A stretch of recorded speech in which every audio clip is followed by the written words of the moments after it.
Ny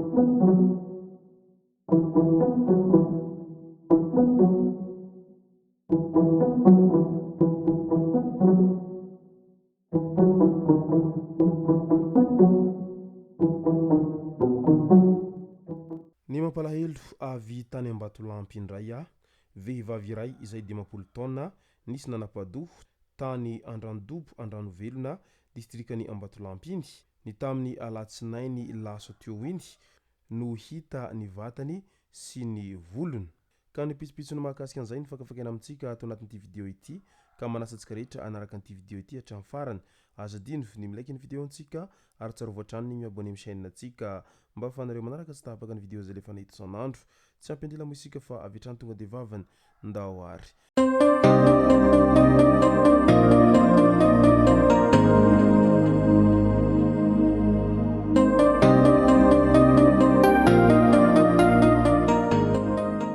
Ny tonga tsy miaraba hono namantesitra ka dia faly miaraba isika rehetra mpanaraka tsy tapaka an'ity chaîne ity tenako amin'ity androandroany ity.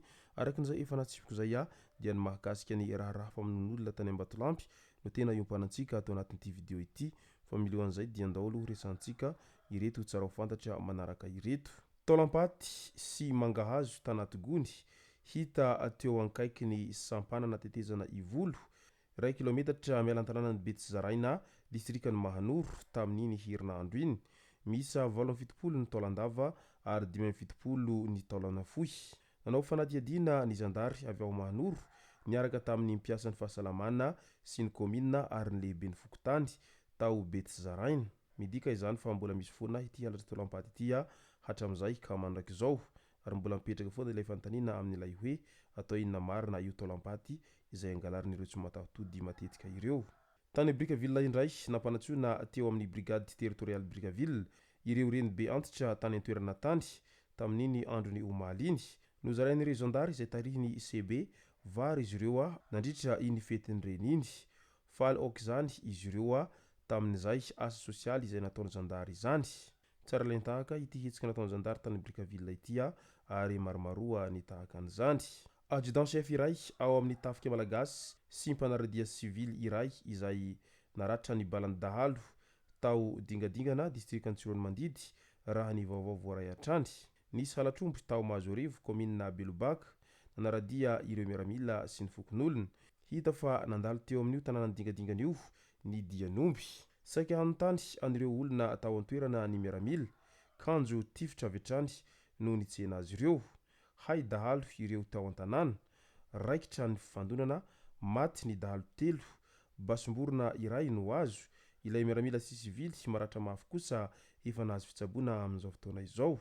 Midika izany fa tena mbola mafy dia mafy ny resaka asan'ny Jolahy amin'izao fotoana izao ary mbola mafy ny ezaka tsy maintsy ataon'ny mpitandro fitaminana mba hamongorana azy ireny hatramin'ny fakany. Tsy nandingana ny 420 ora akory dia tratran'ny zandary ny tompon'antoka tamin'ny von'olona Ankitsirano izay niseho ny talata lasa teo tao Manaratsandry komina Andovranto distrikany Brickaville. Lehilahy 20 taona tokoa no nisy nikapa tamin'ny Antsibe tamin'io talata izay voalaza io raha niasa tany Antsaha. Tataka tanteraka ny lohan'ny aoriana vokatra izany matitra drano izy taorian'izay.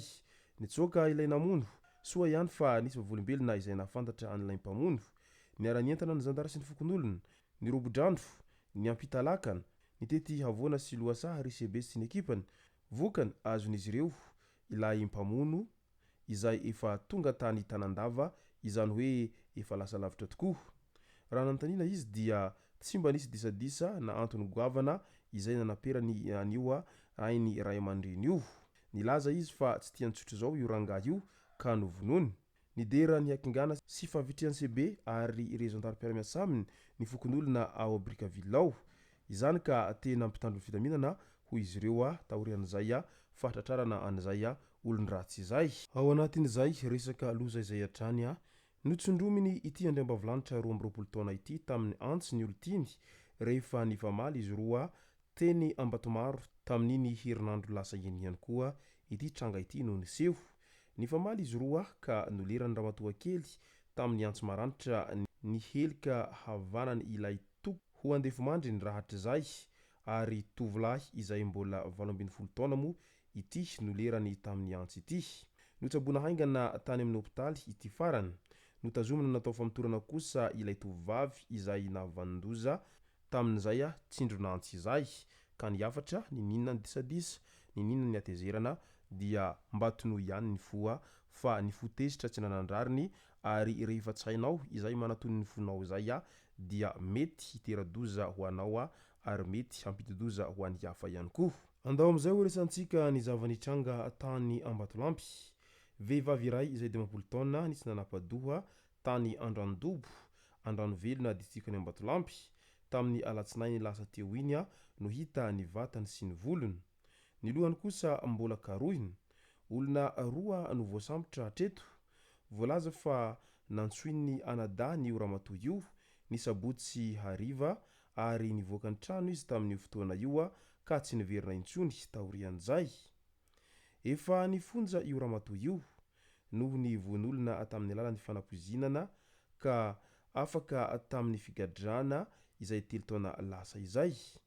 Ahina ho resaka valifaty hoy ny manodidina izao nanjoa azy izao ary namoizana ny ainy izao. Mbola manohy ny famotorana kosa ny zandary. Efa nalevina ny vata mangatsikany ilay ramatoa na dia mbola tsy hita aza ny lohany. Valifaty tena mipetraka marina ny fanontaniana raha ohatra ka tena resaka valifaty ity nanjo an'ity ramatoa izay 20 taona tany Ambatolampy ity. Matetika mantsy no tena antony mahatonga an'io resaka valifaty io dia noho ny isika samy isika ihany. Fantatra tsara ary voaporofo fa namony olona izao ity ramatoa ity matoa ny gadra izay ary raha tena valifaty koa ny zava-nisy dia mety tsela angamba nisy tany am-pigadrana dia efa nivoaka ny fonja sahady izay ka mety alahelo ireo tompon-kavana noho ny fahitan'izy ireo an'izay hoe vetivety kely izy nivoaka ny fonja nefa dia olona namony olona tamin'ny alalan'ny fanampoizinana izao. Ka izy ary no diso amin'izany ilay olona namalifaty ve sa ireo izay tompon'andraikitra tamin'ny famonjana azy tao anatin'izay fepotona nigadrany izay. Tsy tongatonga ho azy arak'izany io resaka fanaovana valifaty na ihany koa resaka fitsaram-bahoaka io fa matetika ny vahoaka efa sorena amin'ireo izay tsy mataho-tody dia vetivety kely mivoaka ny fonja izay ka eo indrindra no mahatonga ny vahoaka manapa-kevitra amin'izay resaka fanaovana fitsaram-bahoaka sy ny fanaovana valifaty isan-karazany izay. Izay sy zay no masaka azona roso tao anatin'ity video ity tomboky lasy tomboky vavy misaotratsika rehetra nanaraka an'ity video ity hatramin'ny farany. Aza dino ny milaiky ny video antsika ary tsarovy hatrany ny miabone amin'ny chaîne antsika mba ahafahanareo manaraka tsy tapaka ny video zay efa nahita isan'andro. Tomboky lasy tomboky vavy mankasitraka dia mirary soa.